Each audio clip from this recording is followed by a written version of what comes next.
Vidéo 60. Vidéo 60. La prédestination versus la théologie. Comme je suis en train de vous dire, la théologie est naturelle, charnelle, païenne, parce qu'elle a été inventée par les philosophes grecs païens. Votre frère en Jésus-Christ, notre Sauveur, notre Dieu, Wilder Voltaire, par la grâce de Dieu, en Jésus-Christ. C'est Dieu qui endurcit le cœur. C'est Dieu qui endurcit le cœur. C'est Dieu qui endurcit le cœur. Dans ce chapitre, nous allons parler sur la souveraineté et l'omniscience ou préscience de Dieu. La préscience de Dieu est la faculté de pouvoir lire dans l'avenir.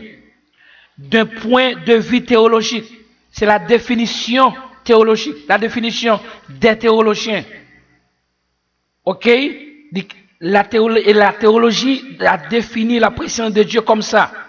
La préscience est la préscience de Dieu, la préscience est la faculté de pouvoir lire dans l'avenir.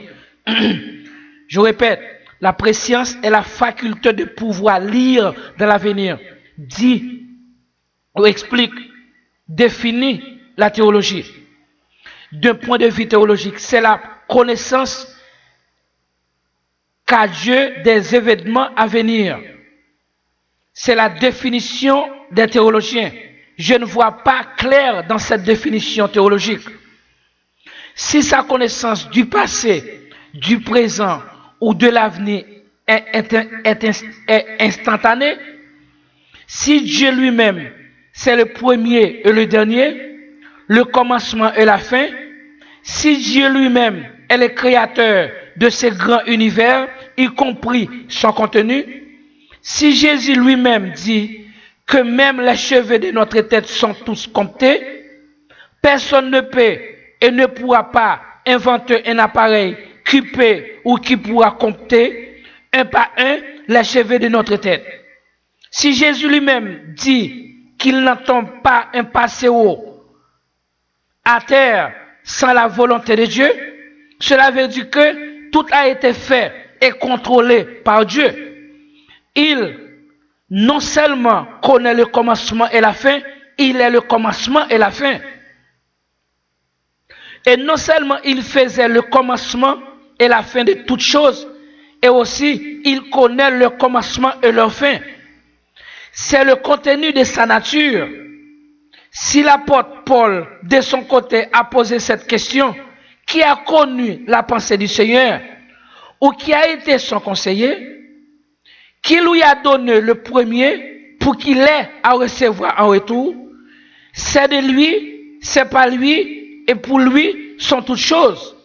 Pour moi, c'est très bafouillant ou embarrassant de ma part de cataloguer au Dieu de tout comme quelqu'un qui est en train de lire des événements futurs à travers de sa faculté. Dans ce cas, on pourrait dire que la nature existerait par elle-même. De la nature viendraient des événements futurs lesquels auraient inventé par quelqu'un au-dessus de la nature qui ne serait pas Dieu. Selon les théologiens, avant l'arrivée de ces événements-là, Dieu, à travers de sa faculté, a déjà lu ces événements. Il les a prévus seulement sans être leur auteur. Ok? Comme quoi, Dieu prévoit ces événements, mais il n'en est pas l'auteur. Il ne les exécute pas. C'est ridicule de la part des savants naturels ou des théologiens. C'est ridicule. Dieu ne lit pas de personnes. Dieu n'apprend pas de personnes. Les événements bons et mauvais viennent de lui-même. Les événements révèlent les caractéristiques de Dieu. Les temps bons et les mauvais temps viennent de lui. Tous ont été créés, inventés, prédestinés par lui. Et il donne à chacun d'eux une date spécifique d'accomplir, sans une seconde de moins et une seconde de plus. Jésus n'étonne pas pour quelqu'un qui ne croit pas en lui.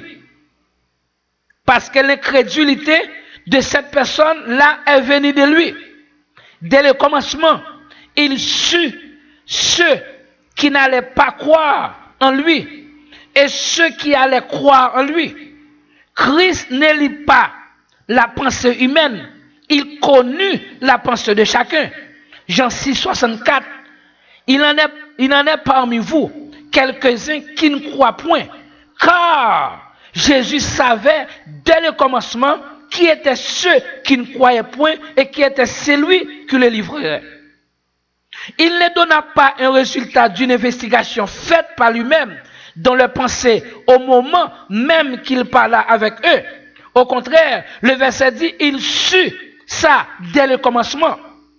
Christ ne faisait pas aucune investigation de la vie de personne, car il connaissait le contenu de la pensée de chaque individu sur Terre, sur cette planète, y compris les autres planètes. Jean 2, verset 24-25. Mais Jésus ne se fiait point à eux, parce qu'il les connaissait tous. Verset 25. Et parce qu'il n'avait pas besoin qu'on lui rendît témoignage d'aucun homme, car il savait lui-même ce qui était dans l'homme. C'est ce qu'on appelle, c'est ce qu'on appelle la souveraineté absolue de Dieu. Dieu est seul souverain, c'est-à-dire qu'il a le droit absolu de gouverner et de disposer de ses créatures comme il lui plaît. Daniel 4, verset 35, Romains 9, verset 21. Nous avons lu, il possède ses droits par la vertu de son infinie supériorité, parce qu'il est propriétaire de tout et parce que toutes choses dépendent absolument de lui. Je préfère parler sur la souveraineté de Dieu que sur la préscience. Dieu prépara d'avance les événements bons et mauvais. Il les fait survenir sur qui il veut ou sur quoi il veut, quand il veut ou comment il veut, selon le conseil de sa volonté. Dieu n'a pas besoin d'une raison quelconque pour bénir ou pour maudire qui ou quoi il veut. Dans la manière qu'il veut, il n'a pas besoin d'une raison naturelle pour tuer qui il veut. Aux enfants qui ne sont pas encore nés, jusqu'aux ceux qui sont les plus vieux de la ville. Dieu donna l'existence naturelle aux enfants d'Israël depuis avant même leur existence. Dieu avait préparé Pharaon pour les maltraiter, pour les faire souffrir. Même la durée de leur souffrance fut prédestinée par Dieu. Il était l'auteur d'oppression de son propre peuple en Égypte. Avant même l'existence naturelle du peuple, Dieu eut déjà annoncé à Abraham que ses descendants allèrent souffrir en Égypte pour une période de 400 ans. Genèse 15, verset 13. Et l'Éternel dit à Abraham, sache que tes descendants seront étrangers dans ce pays qui ne sera point à eux. Ils y seront asservis et on les opprimera pendant 400 ans. Si le peuple se rencontra en Égypte sous l'oppression, ce ne fut pas à cause de la méchanceté ou d'une cause naturelle, sinon à cause de la volonté incontestable de Dieu. Le jugement ou la destruction des Égyptiens fut aussi prédestiné par Dieu. Tu vois comment Dieu fonctionne? Il livra son propre peuple sous les mains des Égyptiens pour maltraiter, pour faire souffrir. Et ensuite, Dieu écrasa les Égyptiens.